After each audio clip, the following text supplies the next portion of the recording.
오늘 디모데전서 1장 12절에서 17절 말씀입니다. 함께 봉독합니다. 이제 요 앞에 모니터에도 나옵니다. 시작.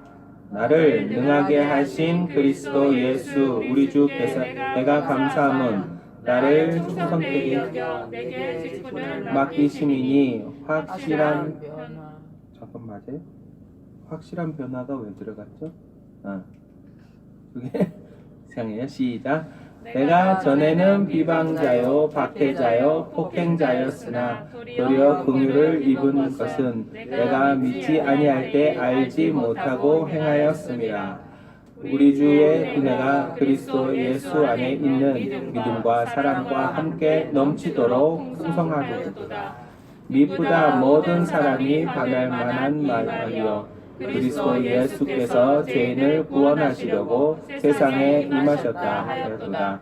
죄인 중에 내가 괴순이라.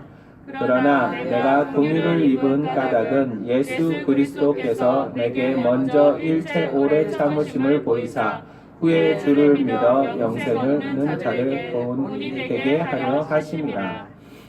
영원하신 왕 곧 썩지 아니하고 보이지 아니하고 홀로 하나이신 하나님께 존귀와 영광이 영원토록 있을지어다. 아멘.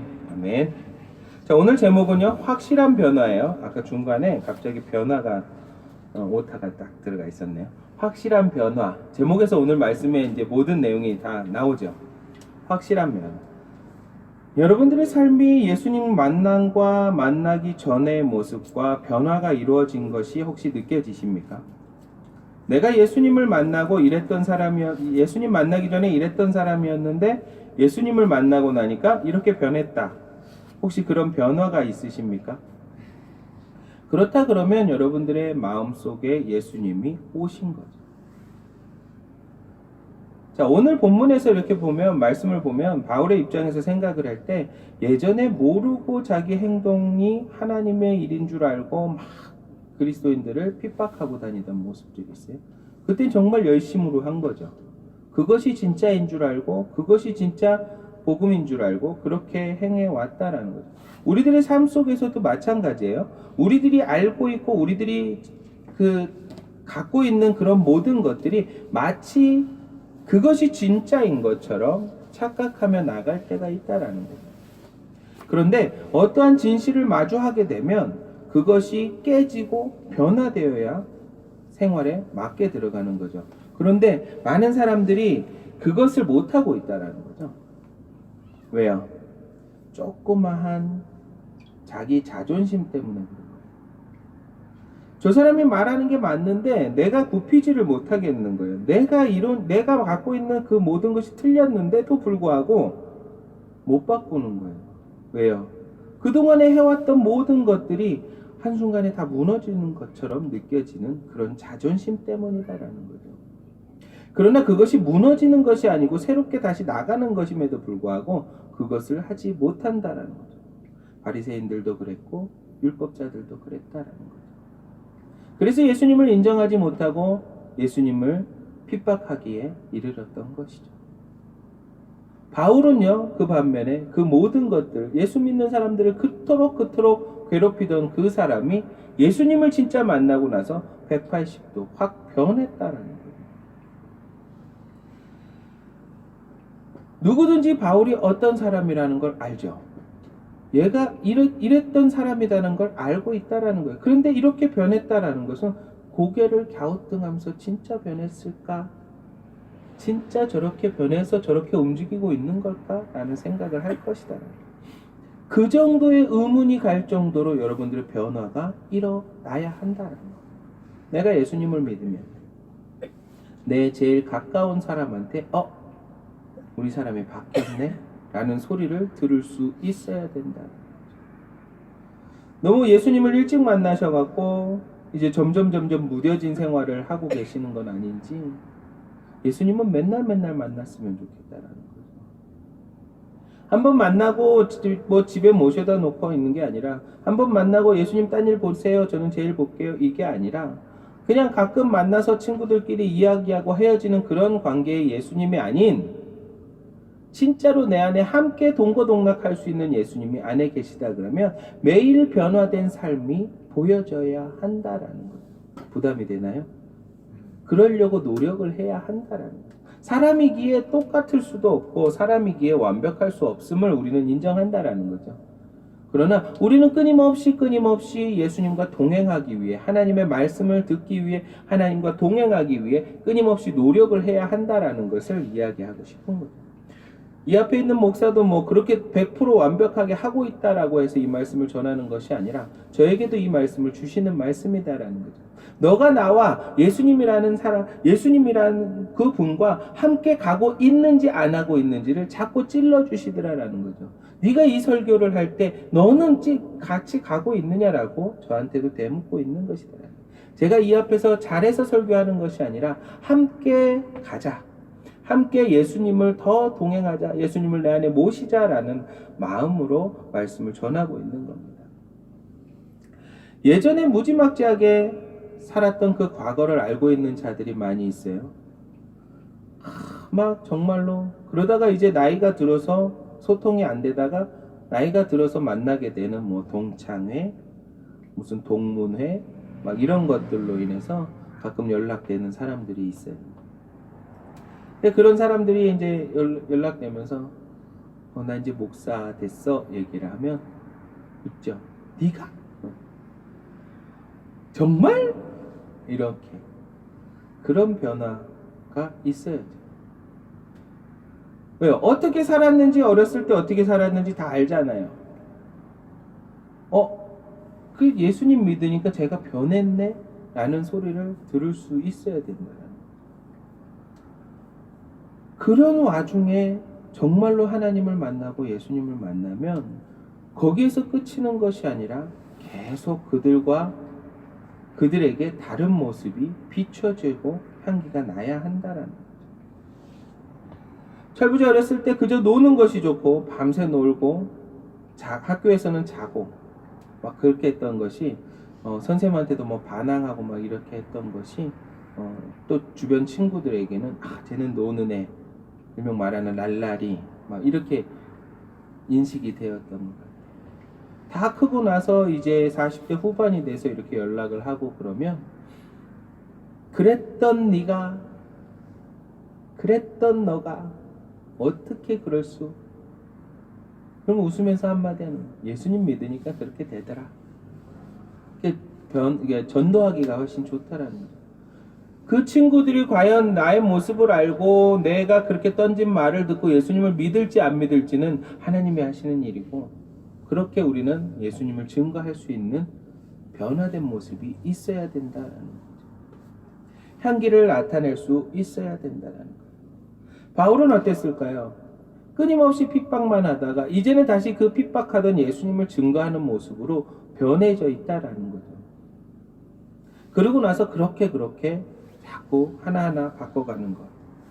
많은 사람들이 바울을 의심하면서 다시 보게 되고 그것이 진실이 될 때까지 바울은 끊임없이 복음을 증거했다라는 거예요. 어떻게까지 변해야 할까요? 바울처럼 변해야 한다라는 거예요. 그들이 알아줄 때까지 변해야 된다라는 거죠. 내가 누군가와 이야기를 하면서 자꾸 내 변화된 난 변했어. 난 변한 거야. 지금 이제 너가 변할 차례야. 라고 이야기하는 것이 아니라 난 변했으니까 이렇게 모습을 보여주는 것이죠. 나도 이만큼 했으니까 너도 이만큼 해 라고 하는 것은 조금은 하나님 말씀에 맞지 않는 것이다. 영화에서 보면 기브 앤 테이크인가요? 그거 나오죠. 그게 굉장히 좋은 말이죠. 서로 주고받고 되게 좋은 말인데 그리스도인들 사이에서는 기브만 있어요. 손해보는 것 같지만 기브만 있어야 돼요. 하나님도 우리에게 기브만 하셨고 예수님도 우리에게 주기만 해줬어요. 뭐 하나 받아가시지 않았단 말이죠. 그런데 왜 우리는 자꾸 뭘 줬으면 받으려고 하는지 그 마음부터 조금은 새롭게 변화되어야 할 것이다.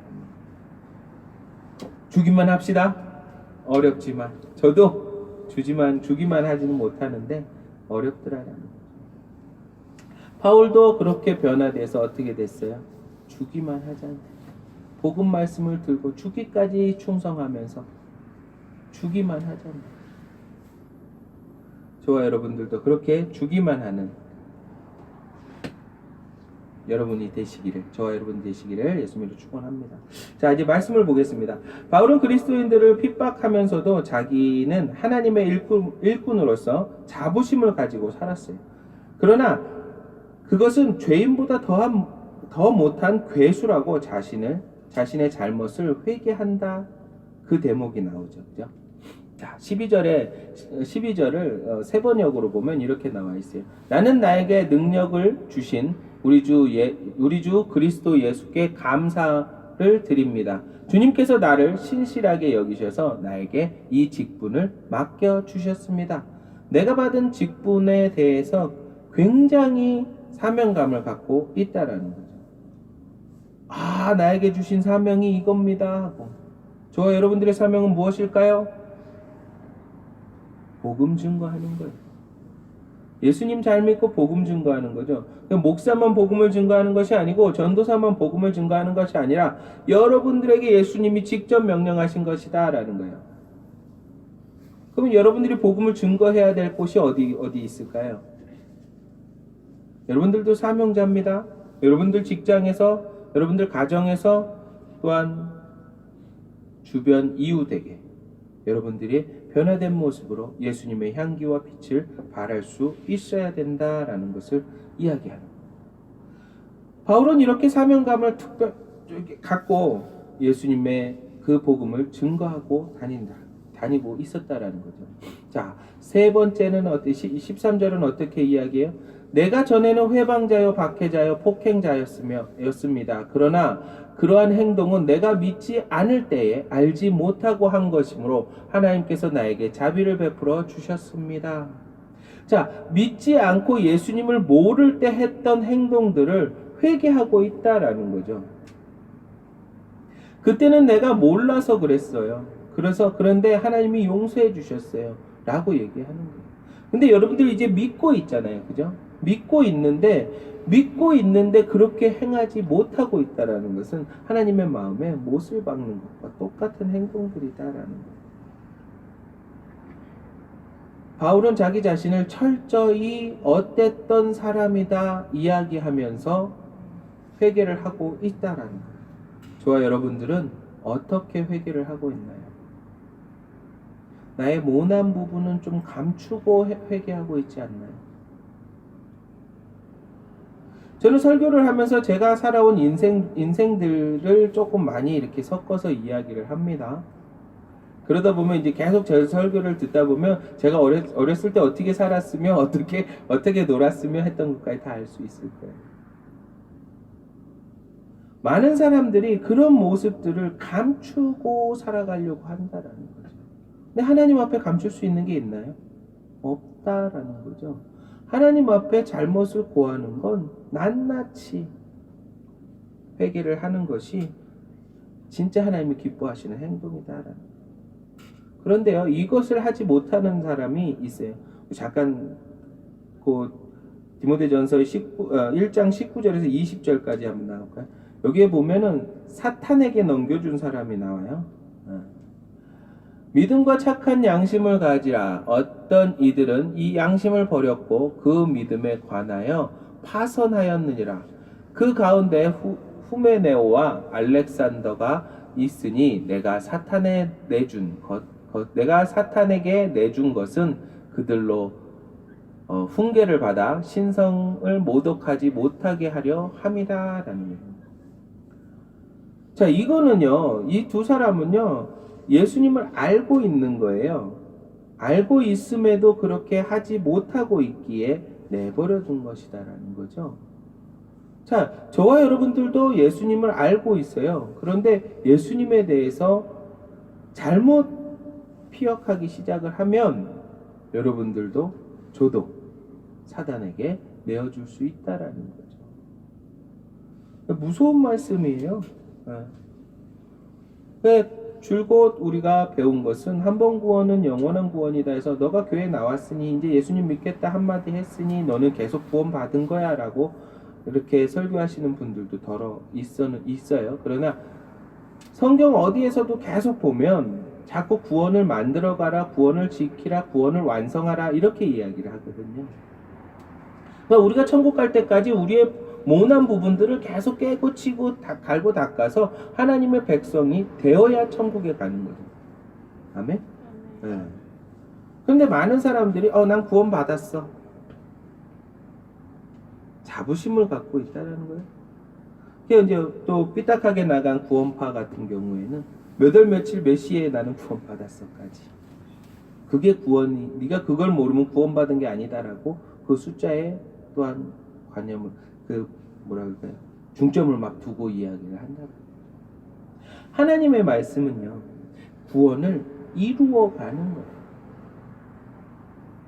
내가 하나님의 백성답게 살아가는 그 모습이 완벽해질 때, 뭐 완벽까지는 아니더라도 어느 정도 가까워질 때 하나님이 심판 때의 마지막에 잘했다 칭찬받는 그런 사람이 되는 것이다. 사탄에게 내어주었다. 참 안타까운 문제죠. 항상 우리들 가운데도 있어요. 성경 우리 교회 안에도 많이 있어요. 교회 안에도 하나님의 일로 많이 합심해서 한마음이 돼갖고 뭔가를 하려고 하면 꼭 삐딱선 타는 사람이 있어요. 꼭 그냥 분명히 이거는 그렇게 태클 걸 것도 아닌데 걸고 넘어지는 분들이 있더라고요. 안타깝게도 또 한 달 전인가에 또 한 교회가 갈라졌어요. 너무나도 안타깝죠. 분열과 분쟁과 투쟁과 막 이런 모든 것들은요 마귀가 주는 것이다. 하나님은요 화합과 단결과 행복과 사랑을 이야기하고 계세요. 근데 자꾸 우리는 행복하기 위해 이 싸움에서 이겨야 돼, 우리는 진리를 사수하기 위해 이 싸움에서 이겨야 돼 라는 이유를 대지만 어쨌거나 분쟁이 일어나고 분열이 되고 나눔이 생기고 이런 것은 오히려 사단에서 움직이는 사탄이 주는 그 마음이 더 많다라는 것을 여러분들 염두하고 있어야 된다라는. 어떻게든 좋은 방향으로 어떻게든 하나님의 방향으로 화합하려고 노력을 한다면 여러분과 저와 이런 모든 교회들이 싸우고 분쟁하고 할 일이 없어야 된다라는 것을 이야기하고 있습니다. 바울도 끊임없이 디모데에게 이렇게 편지하면서 자꾸 권고하잖아요. 착한 행실을 가지라. 양심을 버려서는 안 된다. 자, 여러분들 한 가지만 또 얘기를 들어볼까요? 여러분들 혹시라도 신호 위반을 한다거나 무단 횡단을 한다거나 할 때 가슴이 콩닥콩닥 거립니까? 혹시라도 안 하시겠지만 하시게 된다 그러면 가슴이 콩닥콩닥 합니까? 아직 양심이 있는 거예요. 그것이 그리스도인들이 다 갖고 있어야 되는 거예요. 그런데요, 요즘 어린아이들 보면 먹다가 쓰레기 그냥 휙 막 버리고 가요. 왜요? 누구의 잘못일까요? 이미 어른들이 그렇게 하고 있었어요. 그것을 보고 배운 거거든요. 우리는 특히 이제 제가 담배 피는 분들을 좀 이렇게 폄하하는 거는 아닌데 그분들의 모습이 담배 피는 거 좋다 이거예요. 뭐 기호식품이라고 하니까 좋다 이거예요. 근데 그분들 편의점에서 담배를 사갖고 제일 먼저 하는 모습이 어떤 거예요? 입으로 뜯든 손으로 뜯든 그 껍질을 그냥 나오면서 그 밖에 버리고 간다는 거죠. 그냥 버리고 가요. 버리고 가고 또 어떤 분은 입으로 이렇게 딱 뜯어서 겉에 본드 그냥 푹 뱉고 간다는 거죠. 그리고 담배 피고 난 다음에 담배 그 꽁초나 이런 것들은 어떻게 버리나요? 그 자리에서 탕탕 치면서 버리고 간다는 거죠. 그러면서 왜 담배값을 인상하고 왜 담배를 못 피게 하고 왜 우리만 이렇게 피해를 보게 하느냐라고 이야기를 하는 거죠. 정말로 그분들이 개인 재떨이를 들고 다니면서 좋게 깨끗하게 피신다 그러면 누가 뭐라 그럴 사람이 누가 있을까요? 우리도 마찬가지예요. 그리스도인들도 마찬가지예요. 지금 우리 그리스도인들이 자꾸 욕먹고 있고 힘들어지고 하는 이유는 뭘까요? 자꾸 세상과 우리를 단절시키려고 하기 때문이다라는 거예요. 세상에 융합이 되지 못하고 세상에 들어가서 빛과 소금이 되지 못하고 자꾸 교회끼리 교회에 있는 성도들끼리 자꾸 감싸고 있고 이것 때문에 세상과 자꾸 더 단절이 돼가고 있는 것이다라는 거예요.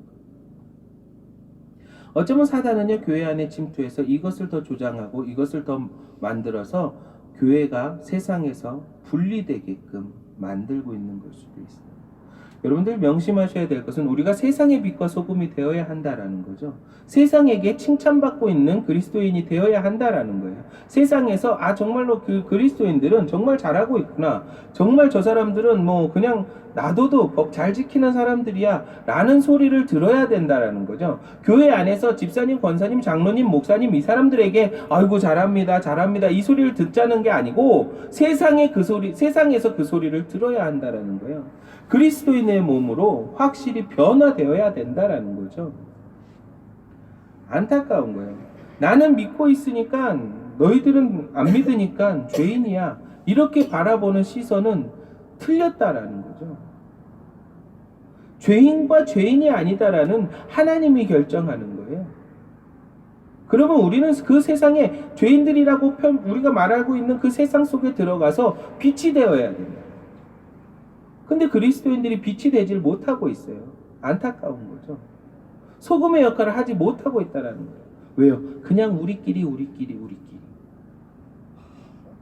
안타까워요. 제가 이런 모습들을 보면서 너무나도 솔직히 속이 아프고 너무 가슴이 답답할 때가 많다라는 거예요. 그래놓고 세상에 나가면 그리스도인들이 세상에 나간다고 세상 문화를 즐긴다고 이러고 있어요. 그럼 어떻게 전도해요? 어떻게 세상 사람들을 전도할 수 있을까요? 여러분들 그렇다고 해서 막 그 술 먹는 자리를 가고 막 그런 게 아니라 그런 자리에 가더라도 꼿꼿한 그리스도인의 모습을 보여주고 또 싹 다 태워주고 뭐 나는 안 먹었으니까 다 집에 안전히 귀가시켜주고 그런 봉사도 할 수 있는 거죠. 그런 희생과 그런 봉사가 없이 나는 믿는 사람이니까 그런 자리 못 가요. 이렇게 얘기가 나오는 거죠. 어쩌면 제가 지금 하는 말이 틀렸을 수도 있어요. 하지만 제가 생각하고 제가 느낌을 받은 그것은 우리는 세상의 빛과 소금이 되어야 돼요. 세상의 봉사자가 되어야 한다라는 거죠. 그래서 우리가 주기만 합시다라고 처음에 제가 서두에 이야기했던 것은 이것이다라는 거예요. 여러분들 회식 가세요. 회식 가셔서 지키고 계세요. 그리고 다 끝나고 흐느적거리는 사람들 하나하나 대리운전 불러주고 다 챙겨서 보내주세요. 그거 에스코트 할 수 있죠. 물론 유혹이 되겠죠. 술을 먹어봤던 사람은. 담배를 펴봤던 사람들은 유혹이 되겠죠. 그것을 이길 수 있어야겠죠. 그거를 하지 못하겠다 싶으시면 가지 마시고, 제가 말하는 것은 정말로 세상 속에 파고들어서 빛과 소금이 되어야 된다라는 것이에요. 바울이 어디 가서 전했을까요? 바울이 계속 그곳에 만들어진 교회에 가서만 막 전했을까요? 교회 사람들에게만 막 전했을까요? 예수님이 꼭 다 나 믿는 사람들만 모아놓고 전했을까요? 아니다라는 거죠. 근데 지금은 어때요? 다 교회에서 통계를 낸 게 수평 이동한다 그래요. 안 믿는 자가 들어오는 성도가 없는 거예요. 믿는 사람이 이 교회 나랑 안 맞아, 이 교회가 이렇게 움직이는 것을 수평 이동한다 그러더라고요. 그러니까 뭐라 그럴까요? 우리가 조금 더 변화되지 않으면 세상에 정말로 예수님을 모르는 사람들을 전도하지 못한다는 거죠. 봉사하시고 희생할 수 있는 저와 여러분들 되시기를 예수님의 이름으로 축원합니다. 자, 바울이 또 이렇게 얘기해요. 길게 좀 빠져나갔었는데, 그리스도 예수께서 죄인을 구원하시려고 세상에 오셨다고 하는 이 말씀은 믿음직하고 모든 사람이 받아들일 만한 말씀입니다. 나는 죄인의 우두머리입니다 라고 이야기를 해요. 이게 이제 세 번역으로 보신 거예요. 15절을. 자, 보면 이야기를 해요. 이거는 정말 기쁜 소식이다. 이거는 세상 모든 사람들이 받아들일 만한 말씀이다 라고 바울은 이야기하고 있는 것이다라는 거예요. 그러나 나는 죄인의 우두머리였다라는 거죠. 항상 어떠한 말씀을 할 때 나는 이랬던 사람인데 정말로 이 소식이 정말로 희소식입니다. 내가 믿고 나니까 나는 이렇게 변했습니다 라고 이야기하는 것과 같은 말이에요. 저와 여러분들이 변해야 된다라는 것은 일단 내 가정에서부터 변하기 시작하고 또 내 직장에서 변하고 그 다음에 나가서 내 이웃과 내 세상에 변해야 되는 거예요. 아멘. 여러분들 꼭 변하시기를 예수님의 이름으로 축원합니다. 이 땅에 죄인을 구하러 오셨고 이 땅에 믿지 않는 자들을 구원하러 오신 게 예수님이죠. 믿는 사람들을 구원하는 게 아니라는 거죠. 믿는 사람들 통해서 오히려 안 믿는 자들을 구원하는 것. 그것이 예수님의 목적이다라는 거예요. 돌아서야 됩니다. 그리고 여러분들이 갖고 있던 그런 모든 행동과 습관들 예수님 앞에 다 내려놓고 변화된 모습으로 다가갈 수 있기를 또 한번 축원합니다. 돌아서서 회개하고 모든 것을 버릴 때 예수님께서 진짜 만나 주시고 여러분들 안에 기쁨과 평강이 넘쳐나실 줄 믿습니다. 습관, 행동, 욕이 섞인 말투, 욱하는 성질, 안 좋은 것들은 무조건 다 버려야 된다. 제가 계속 제 설교 때 이렇게 들어보시면 어떤 걸 이야기할까요? 나 자신이 바뀌자, 나 자신이 버려야 한다, 내가 손해보자, 거의 이 주제예요. 왜요? 우리가 다 하지 못하고 있는 것들이니까.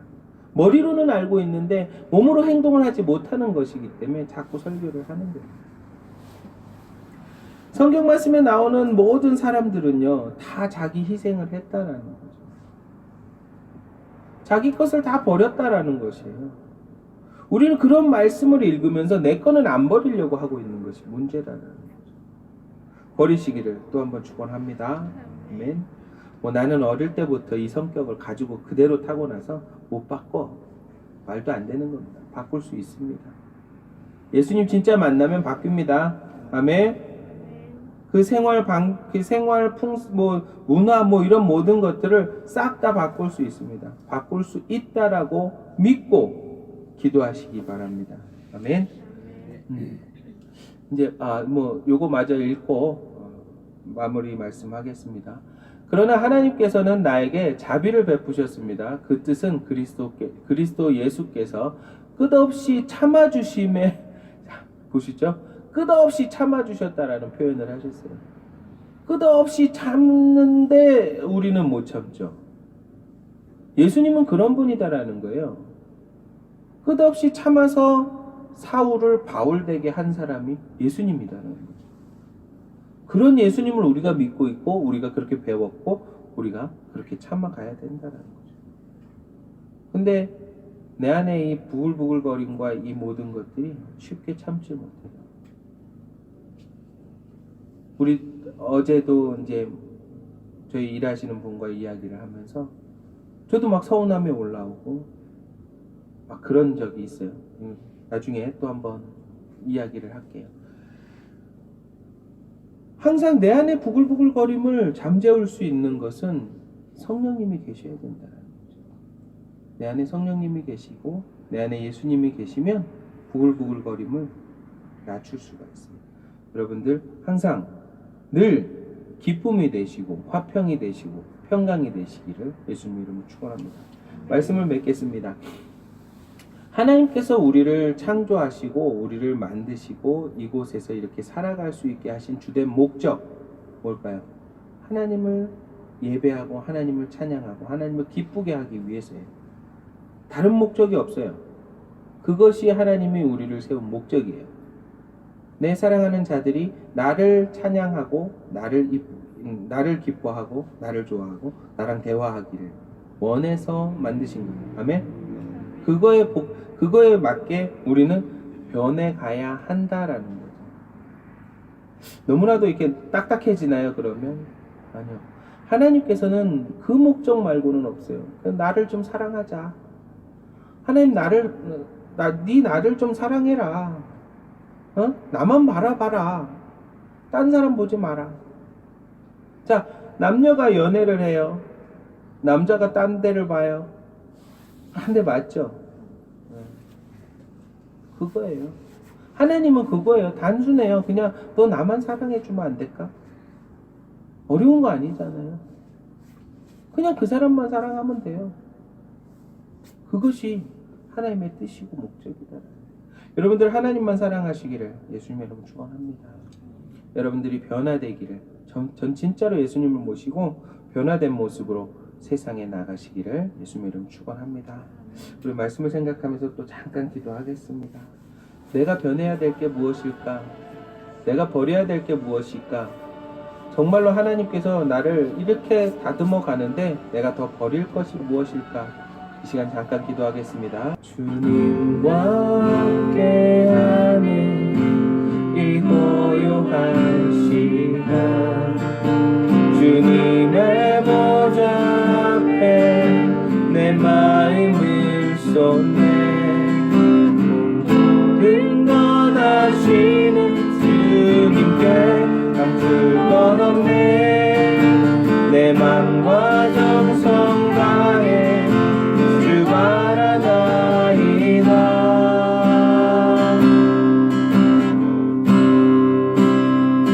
온 맘 다해 사랑합니다. 온 맘 다해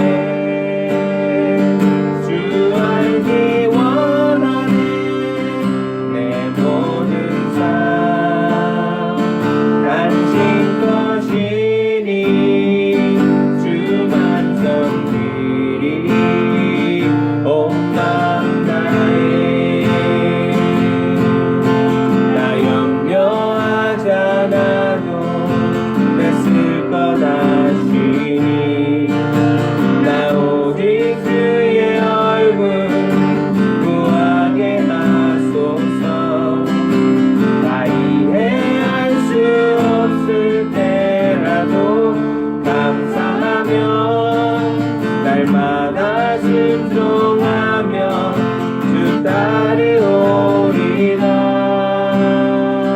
온 맘 다해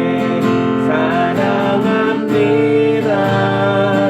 온 맘 다해 주 알기 원하네. 내 모든 삶 당신 것이니 주만 섬기리. 온 맘 다해.